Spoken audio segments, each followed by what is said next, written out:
1కా ఇప్పుడేనా 1 o'clock ఇప్పుడు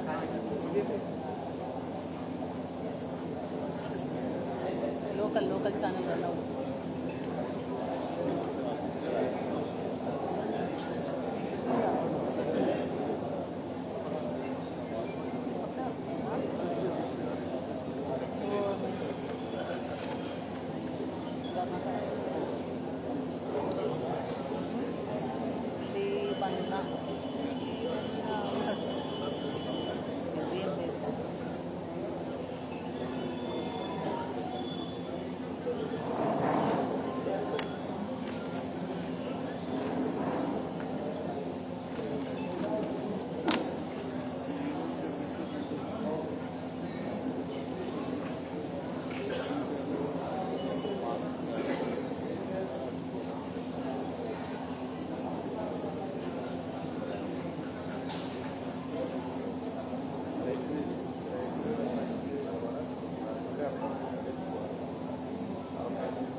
మీరు ఇక్కడికి వెళ్ళి 2 o'clock 5 వరకు అక్కడ రీచ్ అవుతాం. ఇక్కడ 7 కావాలి రాత్రి అంటే 6 గంటలకు పెట్టుకోవాలి, 7 గంటలకు పెట్టుకోవాలి.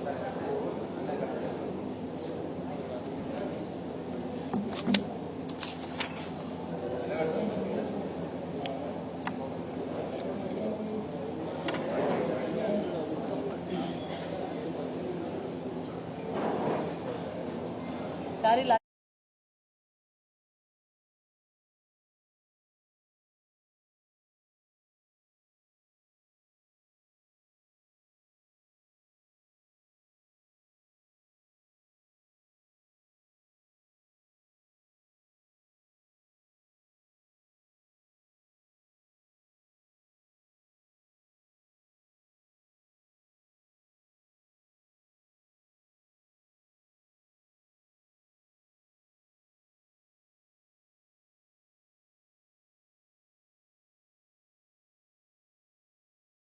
అంటే బయటకు పోండి, అర్జెంట్ అంటే మధ్యలో డిస్టర్బ్ కాకుండా చూసుకోండి దయచేసి కార్యకర్తలు.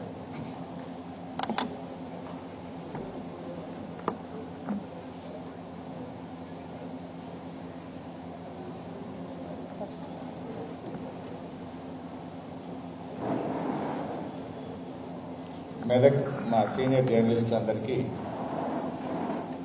జర్నలిస్ట్ సోదరులందరికీ నమస్కారం. ముఖ్యంగా చర్చిలో ఈరోజు 100 సంవత్సరాలు పూర్తయిన సందర్భంగా అత్యంత ఘనంగా ఉత్సవాలు జరుగుతున్నాయి అని వారందరూ కూడా ఆహ్వానించారు. ఈరోజు బీఆర్ఎస్ పార్టీ తరఫున మేమందరం కూడా ఈ క్రిస్మస్ పండుగ సందర్భంగా ఈ వారోత్సవాల్లో పాల్గొనడం జరిగింది. కాంగ్రెస్ పార్టీ అధికారంలోకి వచ్చిన తర్వాత క్రైస్తవులకు ఇచ్చేటువంటి క్రిస్మస్ గిఫ్ట్ను కూడా ఇవ్వకుండా రేవంత్ రెడ్డి గారు క్రైస్తవులకు తీవ్రమైన అన్యాయం చేశారు. తెలంగాణ రాష్ట్ర తొలి ముఖ్యమంత్రిగా కేసీఆర్ గారు భారతదేశంలో క్రిస్మస్ పండుగను అధికారికంగా జరిపిన తొలి ముఖ్యమంత్రి కేసీఆర్ గారు. అదేవిధంగా క్రిస్మస్ మరునాడు బాక్సింగ్ డేను కూడా సెలవు దినంగా ప్రకటించి రాష్ట్రంలో క్రైస్తవులందరూ కూడా పండగ సంతోషంగా చేసుకునే విధంగా ఈ దేశంలో 2 సెలవు దినాలు ఇచ్చిన ఏకైక రాష్ట్రం, ఏకైక నాయకుడు కేసీఆర్. आज के ये रेवंत रेड्डी सरकार आने के बाद बतुकम्मा में साड़ी बंद हो गया, रमजान का तोहफा बंद हो गया, क्रिसमस का भी तोहफा बंद हो गया. बतकम्मा का बंद कर दिया, रमजान का बंद कर दिया, क्रिसमस का भी तोहफा बंद कर दिया. అందరికీ కూడా అన్ని వర్గాలకు, హిందువులకు, ముస్లింలకు, క్రైస్తవులకు, అన్ని మతాలకు అన్యాయం చేసిండు.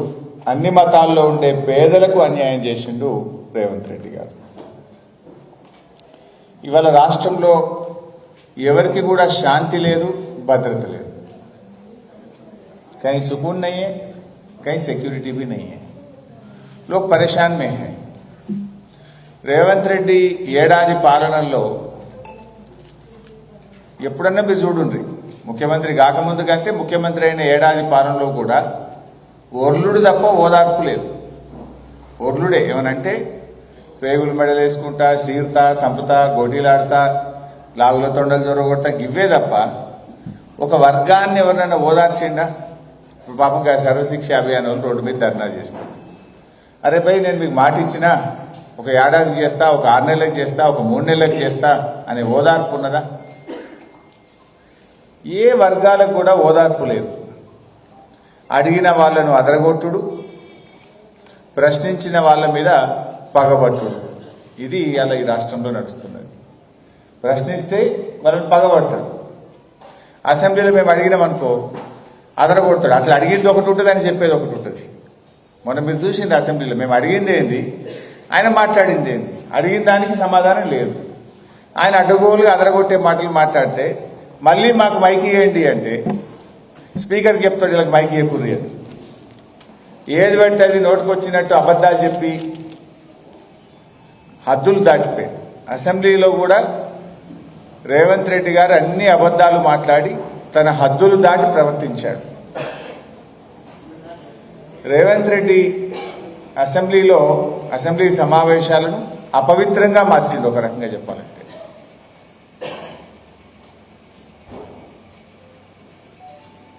ఇక పాలసీలు ఏవి అని అడిగితే పోలీసు వాళ్ళని ఇంటికి పంపుతాడు.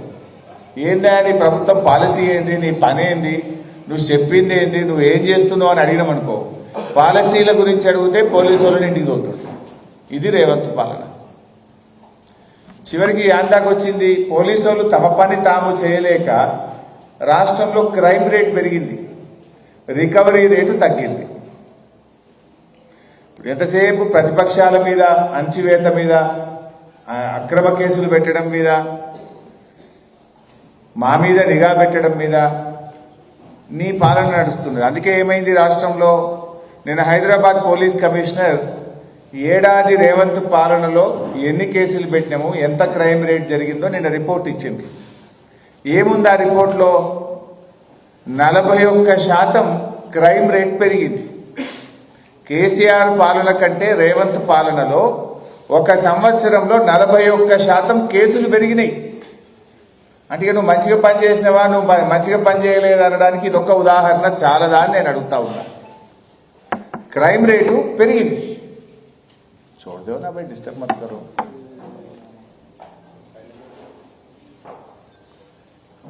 గతంలో కేసీఆర్ గారు ఉన్నప్పుడు ఏడాది కాలంలో 25,000 కేసులు అయితే రేవంత్ పాలనలో 35,000 కేసులు అయినాయి. 10,000 కేసులు ఒక హైదరాబాద్ నగరంలో పెరిగినాయి. కేసులు అంటే మర్డర్లు, రేపులు, చైన్ స్నాచింగ్, రాబరీసు, దొంగతనాలు, రకరకాల కేసులు, ల్యాండ్ కేసులు, 10,000 కేసులు పెరిగినాయి అంటేనే నీ పాలన ఎంత చెత్తకున్నదో అర్థమవుతుంది కదా. నువ్వు నీ పరిపాలనలో నువ్వు ఫెయిల్ అయిపోయినావని అర్థమవుతుంది కదా. హోమ్ మినిస్టర్ నువ్వే, ముఖ్యమంత్రివి నువ్వే. హోమ్ మినిస్టర్గా నువ్వు ఫెయిల్, ముఖ్యమంత్రిగా లా అండ్ ఆర్డర్ నిర్వహణలో నువ్వు ఫెయిల్. ఈ రాష్ట్రంలో నీ ఏడాది పాలనలో 9 మత కలహాల ఇన్సిడెంట్స్ జరిగినాయి. 9 మత కలహాలు జరిగినాయి. శాంతి లేదు, భద్రత లేకుండా పోయింది. పౌరులకు భద్రత లేదు, రాష్ట్రంలో శాంతి లేదు. అందరినీ ఇబ్బంది పెడతా ఉన్నాను.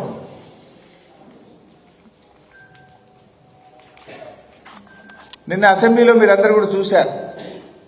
అసెంబ్లీ సాక్షిగా రేవంత్ రెడ్డి గారు 6 గ్యారంటీల గురించి చేతులెత్తిండు.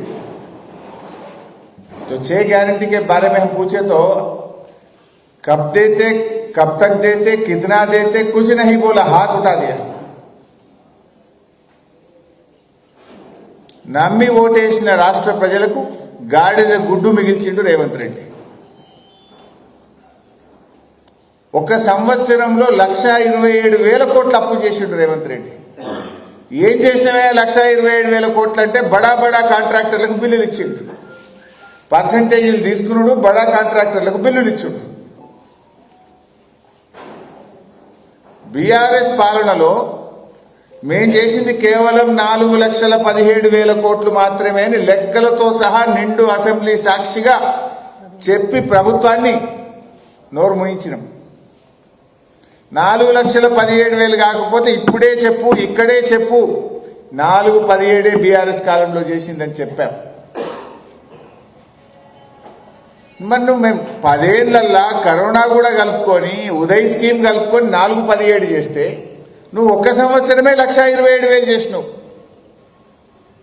చేసిందేమున్నది? ఒక్క గ్యారంటీని అమలు చేయలేదు, ఉన్న పథకాలను కూడా కొనసాగిస్తలేవు.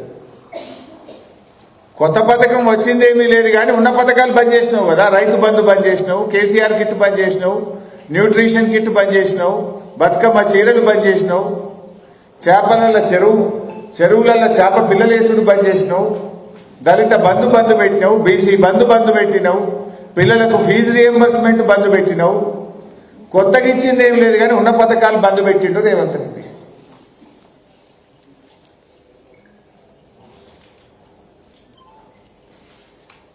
వాస్తవాలు చెప్తే మేము ప్రజల పక్షాన ప్రశ్నిస్తే అసెంబ్లీని బుల్డోజ్ చేసే ప్రయత్నం చేస్తున్నాడు. 2-3 గంటలు సుత్తి మాట్లాడిన రేవంత్ రెడ్డి.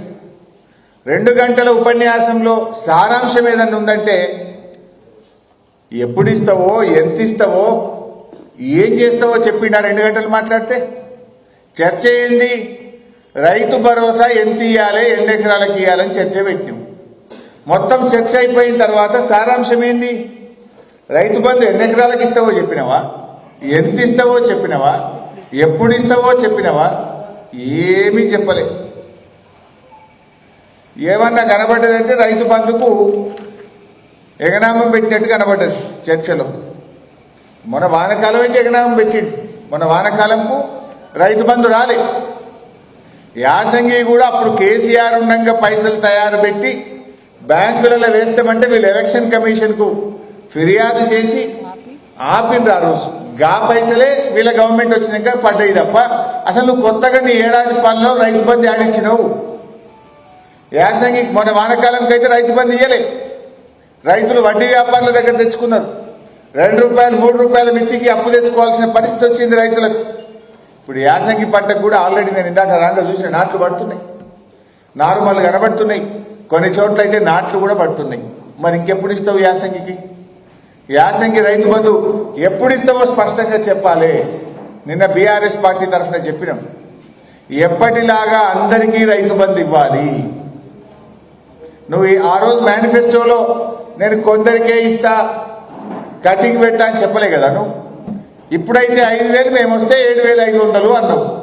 మరి చెప్పిన మాట ప్రకారంగా రైతులందరికీ 7,500 రూపాయలు చొప్పున, వానకాలమే 7,500, యాసంగి 7,500 కలిపి 15,000 రూపాయల రైతు బంధు డబ్బులు వెంటనే రైతుల అకౌంట్లలో వేయాలని బీఆర్ఎస్ పార్టీ పక్షాన మేము డిమాండ్ చేస్తా ఉన్నాం. అప్పుడు ఏమన్నాడు కేసీఆర్ గారు? అప్పుడే చెప్పింది, ఈ రేవంత్ రెడ్డి వస్తే రైతు బంధుకు ఎగనామం పెడతాడు, కోతలు పెడతాడు, కాంగ్రెస్ మోసం చేస్తుంది అని కేసీఆర్ గారు ఆ రోజే చెప్పింది. చెప్తే ఆ రోజు రేవంత్ రెడ్డి ఏమన్నాడో ఒక్కసారి వీడియో చూద్దాం. ఆ రోజు ఏం మాట్లాడిండో ఒక్కసారి చూద్దాం. కేసీఆర్ అంటున్నాడు కాంగ్రెస్ వస్తే రైతు బంధు బంద్ అవుతుందని. ఎందుకు బంద్ అవుతుందే? మేమేమన్నా దివానా కాదమా? మాకేమన్నా జమాట్ లేదా? రైతుల కష్టాలు మాకు తెలియదా? రైతులకు కరెంటు బంద్ అవుతుంది, రైతు బంధు బంద్ అవుతుందని కేసీఆర్ మాట్లాడుతున్నాడు. ఇప్పుడు ఎవరు దివానా కాలే? మరి ఇప్పుడు దివానా కాలే ఎవరో రేవంత్ రెడ్డి చెప్పాలి. మరి రైతు బంధు బంద్ అయిందా, బంద్ కాలేదా? మరి ఇప్పుడు ఎవరు దివానా గాళ్ళు ఆయనే చెప్పాలి. మరి ఇప్పుడు ఆ రోజు కేసీఆర్ చెప్పింది అది నిజమైంది. వానకాలం ఎగబెట్టిండు, యాసంగికి ఎప్పుడు ఇస్తాడో, ఎంత ఇస్తాడో, ఎవరికి ఇస్తాడో ఇంకా చెప్పే పరిస్థితే లేదు. నాట్లు పడుతున్నాయి, రైతులు అప్పులు తెచ్చుకునేటువంటి పరిస్థితి ఈరోజు ఏర్పడ్డది. అంటే ఇంకా ఆ రోజు ఒక అడుగు ముందుకు పోయి కౌలు రైతులకు కూడా ఇస్తా అన్నాడు. రైతు బంధు 2 సార్లు ఎందుకు ఇస్తావు? 3 సార్లు ఇవ్వాలన్నాడు కేసీఆర్. మరి ఈ 3 సార్లు నేను ఎవరో తట్టుండు? 3 పంటలు పండించే రైతులు కూడా ఉన్నారు ఈ 3 సార్లు. మరి ఆ రోజేమో కేసీఆర్ 2 సార్లు ఇస్తుండు, 3 సార్లు రైతు బంధు ఇవ్వాలన్నాడు, ఇప్పుడు ఒకసారికి ఎగబెట్టినావు కదా. కౌలు రైతులకు కూడా ఇస్తా అన్నాడు, ఇప్పుడు వ్యవసాయ మంత్రి అడిగితే మాకు సంబంధం లేదు, అది రైతు కౌలు రైతు చూసుకోవాలన్నాడు. ఏంది అసలు నీ ప్రభుత్వంలో నీదో మాట, నీ మంత్రిదో మాట, ఒకరికొకరికి సంబంధం లేదు, ఒకరికొకరికి కోఆర్డినేషన్ లేదు. కౌలు రైతులకు ఇస్తాను ముఖ్యమంత్రి అంటాడు, వ్యవసాయ మంత్రి ఇయ్యం మాకు సంబంధం లేదు, వాళ్ళే చూసుకోవాలి, రైతు కౌలు రైతు అంటాడు. ఎవరిని నమ్మాలి? వ్యవసాయ కూలీలకు 12,000 ఇస్తా అన్నారు, అవి ఇంతవరకు స్టార్ట్ కాలేదు. బడ్జెట్లో పెట్టిండ్రు, ఇంతవరకు వ్యవసాయ కూలీలకు ఇయ్యలే. ఇప్పుడు దాంట్లో కోతలు పెడుతున్నారు. వ్యవసాయ కూలీలు అంటే ఎవరట? ఎవరైతే పొలంలో నాట్లకు వస్తారో కూలికి వస్తారో వాళ్ళందరూ వ్యవసాయ కూలీలే కదా. అట్లా కాదట, నీకు గుంట భూమి ఉన్నా నీకు ఇయ్యడట, నువ్వు ఉపాధి హామీ పనికి పోతేనే ఇస్తారట. దాంట్లో అన్ని కూలీలు కోతలు పెట్టే పని చేస్తున్నాడు. 5 గుంటలో గుంట భూమి 2 గంటల భూమి ఉంటే ఆయన భూమి ఉన్నట్ట, ఆ భూమితో ఆయన పంట వంటది బాగుపడతాడా? ఎకరంలోపు భూమి ఉన్న వాళ్ళందరినీ కూడా వ్యవసాయ కూలీలుగానే గుర్తించాలని బీఆర్ఎస్ పార్టీ డిమాండ్ చేస్తుంది. కొంతమందికి అర్ధెకరమో పావెకరమో ఉంటుంది, కానీ అవి రాళ్ళు రప్పలు గుట్టలు పంట పంటది. అట్లా 2 ఎకరాలు ఉన్న పంట పంటది. మరి వాళ్ళను కూడా నువ్వు ఇలా రైతుల కిందేసి వాళ్ళకి ఎగబెడతావా? అందువల్ల ఇవాళ వ్యవసాయ కూలీలలో కూడా వడబోత పెట్టి ఏదో మమ అనిపించే పని చేస్తున్నాడు. మేము కోరుతున్నాం, ఉపాధి హామీకి వెళ్లే ప్రతి కూలీ వ్యవసాయ కూలీయే. ఉపాధి హామీ వెళ్తున్న వారందరికీ కూడా వడబోతలు లేకుండా కోతలు లేకుండా వ్యవసాయ కూలీలకు ఏడాదికి ఇస్తామన్న డబ్బులు తప్పకుండా ఇవ్వాలని బీఆర్ఎస్ పార్టీ డిమాండ్ చేస్తుంది. ఎకరంలో భూమి ఉన్న వాళ్ళందరినీ కూడా ఎస్సీ ఎస్టీ గిరిజనులే ఉంటారు కనుక వారికి కూడా వ్యవసాయ కూలీలకు ఇస్తామన్న డబ్బును కోతలు లేకుండా ఇవ్వాలని కూడా బీఆర్ఎస్ పార్టీ ఈరోజు డిమాండ్ చేస్తుంది. ముఖ్యంగా రైతు బంధు ఎలాంటి కోతలు లేకుండా వ్యవసాయ ఉత్పత్తులు పెరగాలి, వ్యవసాయ రంగం బాగుపడాలి, స్వయం సమృద్ధిని సాధించాలని కేసీఆర్ గారు కోతలు లేకుండా రైతు బంధు ఇచ్చింది. తిండి పెట్టే రైతులకు తొండి చేసి పైసలు ఎగ్గొట్టే పనేమో రేవంత్ రెడ్డి చేస్తుంది.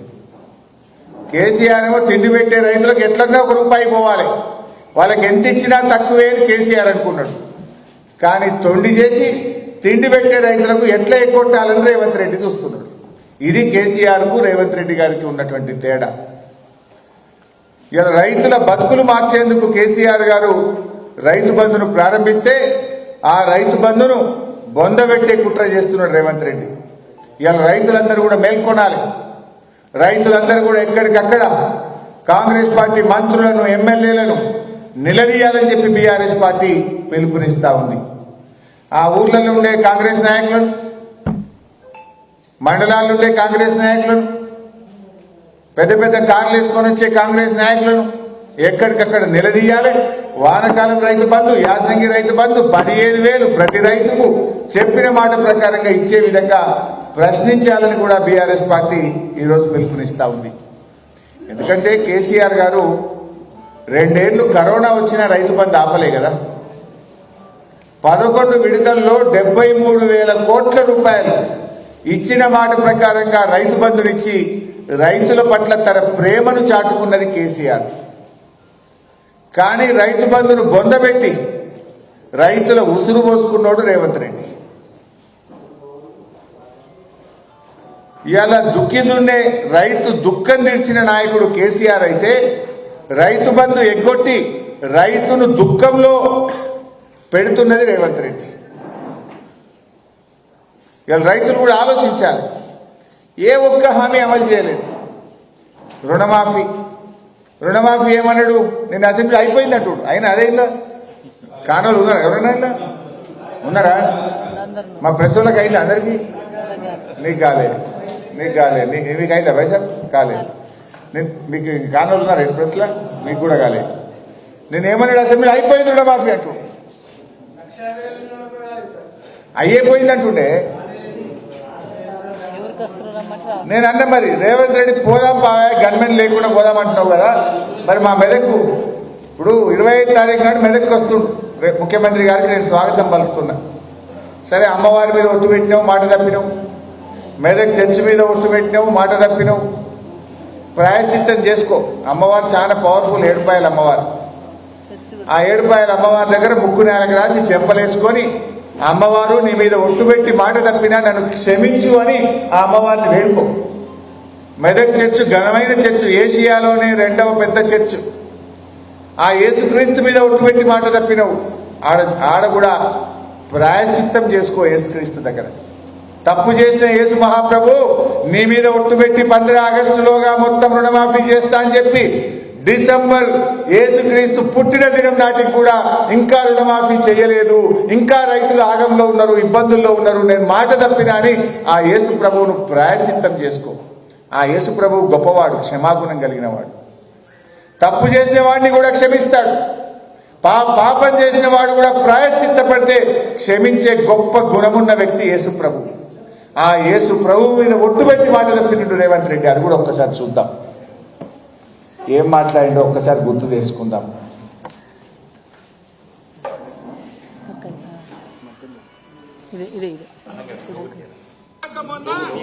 మామ అల్లులు ఇద్దరు తయారైంది రైతు రుణమాఫీ చేస్తామని. నేను ఈ వేదిక మీద నుంచి తెలంగాణ రాష్ట్ర రైతాంగానికి మెదకు చర్చి సాక్షిగా 7 రూపాయల తూకమ్మ సాక్షిగా నేను మాట ఇస్తున్నా. 15 ఆగస్టు లోపల ప్రతి రైతుకు 2 లక్షల రూపాయల లోపల రుణమాఫీ చేసే బాధ్యత మాది, మా ప్రభుత్వాన్ని. నాది మాట, నేను మాట ఇస్తున్న మిత్రులారా, తెలంగాణ రైతాంగానికి 7 రూపాయల తూకమ్మ సాక్షిగా నేను మాట ఇస్తున్నా. 15 ఆగస్టు లోపల మీ 2 లక్షల రుణమాఫీ చేసే బాధ్యత నాది. నాది అన్నాడు. ఇప్పుడు ఏమైంది మరి? क्या हो गया भैया? एक सीएम बोले तो कम से कम उसको थोड़ा तो इज्जत तो रहना चाहिए. कल के दिन इनके बाद कोई समझते क्या? నమ్ముతారా ఎవడన్నా? రేవంత్ రెడ్డి ఏదైనా మాట ఇస్తే ఇంకెవడు నమ్ముతాడా? ముక్కోటి దేవుళ్ళ మీద ఒట్టు పెట్టి మాట తప్పినోడు కాదు. చర్చి మీద పెడితివి, దర్గా మీద పెడితివి. जहांगीर पीर दरगाह पे भी इन्हें वादा करा, ప్రామిస్ కరా. యాదాద్రి అంటే అందరినీ మోసం చేసిండు. నేను అడుగుతున్నా రేవంత్ రెడ్డి, రేపు వస్తున్నావు కదా 25 తారీఖు, చాలా సంతోషం. రండి. మెదక్ జిల్లాలో మీరు మంచిగా దర్శనం చేసుకొని ఆ ప్రాయశ్చిత్తం చేసుకున్నాక ఏ ఊరికన్నా పోదాం, మీ ఇష్టం ఉన్న ఊరికి పోదాం. నువ్వు గన్మెల్ని నిలిచిపెట్టు, నేను గన్మెల్ని నిలిచిపెడతా. మనమే పోదాం, ఇద్దరమే పోదాం. ఏ ఊరికన్నా పోదాం. నా ఊర్లో పోయి కసీర్ కాడ కూర్చొని మీ ఊళ్ళో రుణమాఫీ అయిందని అడుగుదాం. అయిందంటే నేను ముక్కు నెలకు రాస్తా, కాలేదంటే నువ్వు రాస్తావా అని రేవంత్ రెడ్డిని అడుగుతున్నా. ఏ ఊరికన్నా పోదాం మెదక్లో.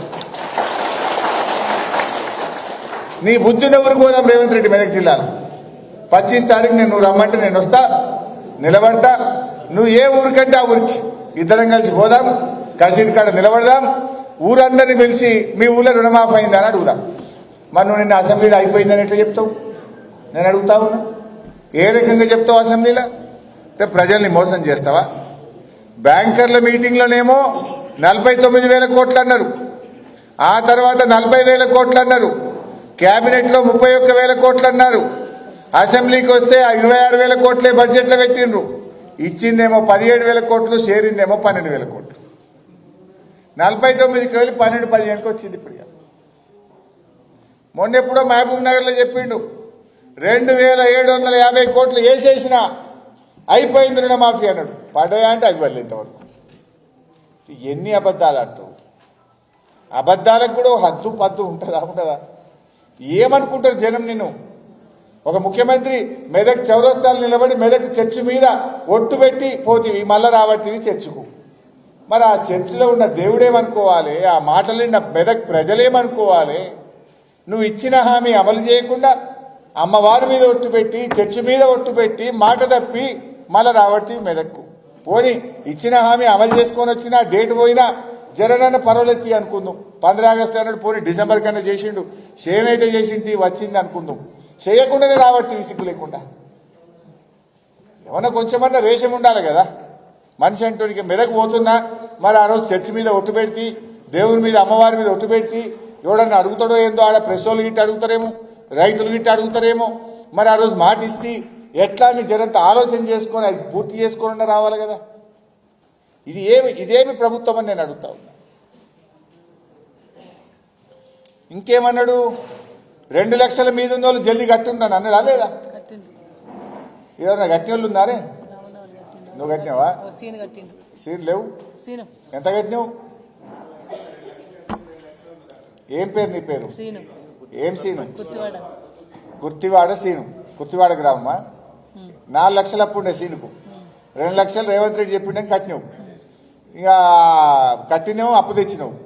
అది ఎట్లా కట్టాలి, ఇప్పుడు ఇది ఎట్లా కట్టడు మరి? ఇక అది కూడా ఒక్కసారి చూద్దాం ఏమన్నాడో.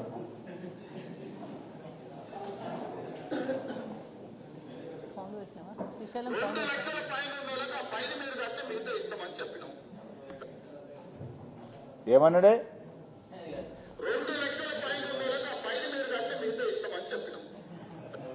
ఇప్పుడేమన్నాడు? ఇచ్చుడే లేదట. ఇప్పుడు అవి కడితే ఈ మిత్తి ఆ మిత్తి ఏమైపోవాలి సీను? అంటే ఇలా ప్రజలు పాపం రైతులు ఏం చేయాలో దిక్కుదోచని పరిస్థితి వచ్చింది. ఇవాళ పొద్దున పేపర్ చూస్తే 3 రైతులు ఆత్మహత్య చేసుకున్నారు.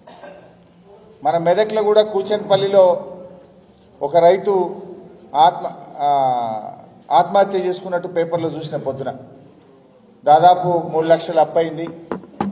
ఏం చేయాలనో తెలియక ఓ రైతు ఆత్మహత్య చేసుకున్నాడు. అంటే ఇవాళ ఒక్కరోజు 3 రైతులు ఆత్మహత్య చేసుకున్నారు. రేవంత్ రెడ్డి పాలనలో దాదాపు 400-500 మంది రైతులు ఇవాళ ఆత్మహత్య చేసుకున్నారు నీ ఏడాది పాలనలో. మరి నువ్వు ఏం చేస్తున్నట్టు? అంటే కాంగ్రెస్ వచ్చినాక ఇలా రైతులకు గ్రహణం పట్టినట్టు అయిపోయింది. రైతు బంద్ వస్తలేదు, రుణమాఫీ అయితే లేదు, బోనస్ అన్నాడు, బోనస్ ఉత్తదే అయిపోయింది. అన్ని పంటలకు బోనస్ అన్నాడు. అప్పుడు మక్కలకు బోనస్, వడ్లకు బోనస్, కందులకు బోనస్, పత్తికి బోనస్ అన్నాడు. ఇప్పుడు ఒకటే వడ్లు అంటాడు. ఆ వడ్లకు కూడా సన్నాలకు అంటాడు. మన మెదక్ ప్రాంతంలో దొడ్డు ఎక్కువ పడతాయి, సన్నాలు తక్కువ పడతాయి. ఇక ఆ వడ్లు కూడా ఏం చెప్పింది తెలుసా వీళ్ళు? 45 లక్షల మెట్రిక్ టన్నుల సన్నవడ్లు కొంటామని చెప్పిండు ఉత్తమ్ కుమార్ రెడ్డి. 45 లక్షలు. నిజంగా కొన్నది ఎంత తెలుసా మీకు? 18 లక్షలు. మొత్తం రాష్ట్రం మీద ఈ వానకాలంలో రాష్ట్ర ప్రభుత్వం కొంటమని చెప్పిన వడ్లు, సన్నవడ్లు 45 లక్షలు, కొన్నది 18 లక్షలు. ధాన్యం కొనడంలో ఈ ప్రభుత్వం దారుణంగా ఫెయిల్ అయిపోయింది. ధాన్యం దళారుల పాలైంది. ధాన్యం 200-300 తక్కువకే రైతులు అమ్ముకొని నష్టపోయినరు. సీజన్ స్టార్ట్ అయినప్పుడు గౌరవ మంత్రి ఉత్తమ్ కుమార్ రెడ్డి గారు 95 లక్షల మెట్రిక్ టన్నుల వడ్లు కొంటాం ఈసారి అన్నాడు. కొన్నదెంత? 44-43 ఖతం అయిపోయింది. సగమేమి ఎందుకు కొన్నారు మరి? నేను అడుగుతున్నా ఉత్తమ్ కుమార్ రెడ్డి, మిగతా సగం వడ్లు ఎక్కడ పోయినాయి? ఎందుకు కొనలే అంటే మీరు సకాలంలో సెంటర్లు స్టార్ట్ చేయలే. తేమ ఉన్నదని రైతులను కాల్చుక తిన్నారు, కటింగులు పెట్టిండ్రు. క్వింటాలకు 3-4-5 కిలోలు 3-4-5 కిలోలు తరుగు తీసింది రేవంత్ రెడ్డి ప్రభుత్వం. ఈ తరుగేందుకు, ఈ రోజుల తరబడి ఎదురు చూసుడు ఎందుకు అని 300-400 తక్కువకు ధాన్యాన్ని దళారులకు అమ్ముకున్నారు ఈ రాష్ట్రంలో రైతులు. ప్రభుత్వం వడ్లు కొనడంలో దారుణంగా ఫెయిల్ అయిందనడానికి వీళ్ళు కొన్న 44 లక్షల మెట్రిక్ టన్నులే ఒక సాక్ష్యం అని చెప్పి నేను మనవి చేస్తా ఉన్నా. చెప్పింది 95 లక్షల మెట్రిక్ టన్నులు, కొన్నది 44, సగం కూడా కొనలేదు. అంటేనే మీ గవర్నమెంట్ ఫెయిల్ అయినట్టు. మీ గవర్నమెంట్ ఫెయిల్ అయిపోయింది.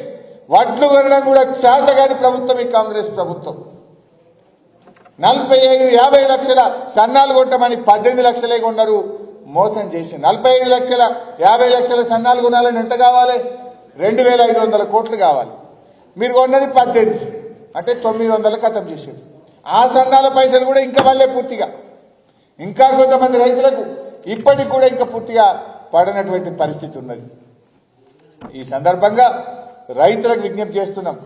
రైతులారా, మీకు రుణమాఫీ పూర్తి కావాలన్నా, అన్ని పంటలకు బోనస్ రావాలన్నా, రైతు భరోసా ఈ సంవత్సరానికి రావాల్సిన 15,000 రావాలన్నా ఎక్కడికక్కడ కాంగ్రెస్ పార్టీ నాయకులు నిలదీయండి, ప్రశ్నించండి.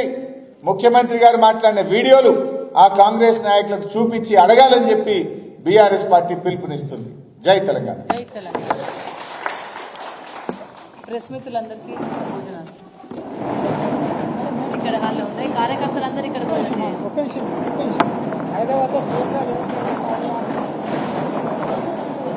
ముఖ్యంగా చర్చిలో ఈరోజు 100 సంవత్సరాలు పూర్తయిన సందర్భంగా అత్యంత ఘనంగా ఉత్సవాలు జరుగుతున్నాయి అని వారందరూ కూడా ఆహ్వానించారు.